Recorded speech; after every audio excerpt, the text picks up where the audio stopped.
Generally, people talk about why exports, but I always ask people why not exports. Today, I want to talk about four different points over that. Export is an engine of growth. Any country, if you look at 20% of their exports or 20% of their GDP has to be exports.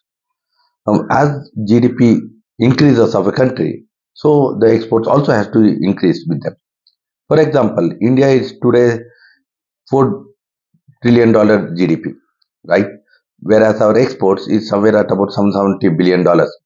Generally, it should have been $800 billion, which means that's about 20%, right? So when the country grows, so when if India is targeting 10 million trillion dollars, then they are supposed to have a exports of $2 trillion. So that's the whole intention around it. Next, exports is an instrument of employment generation, right? Why? Because export doesn't happen in small quantities. You will see today's date, exports are predominantly happens in very large quantities, whether it's in hundreds of tons of orders, or it is 10,000 or lakhs of units of items. You never buy and sell 100 units, 20 units, or 1,000 units as well, right? So if you have to manufacture or produce that big quantity, then you need more people, isn't it? You cannot automate everything to produce everything at a short, in a short, small set of people, isn't it?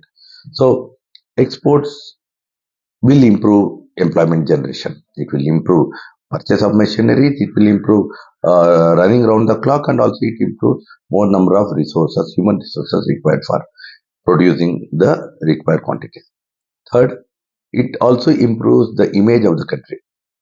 Now, if you see, the more the exports, the more the opportunities for people in the international market, especially in terms of services exports.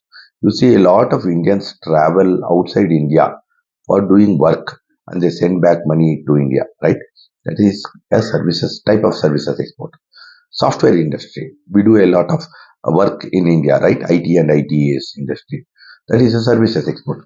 So a lot of opportunities are generated, and the reliability. See, people today's date believe India as a country for services exports, number one, and number two, they believe Indians are hardworking as well as intelligent.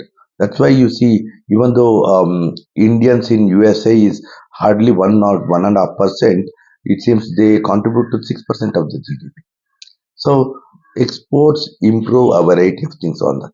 Lastly, it is quite lucrative if done correctly.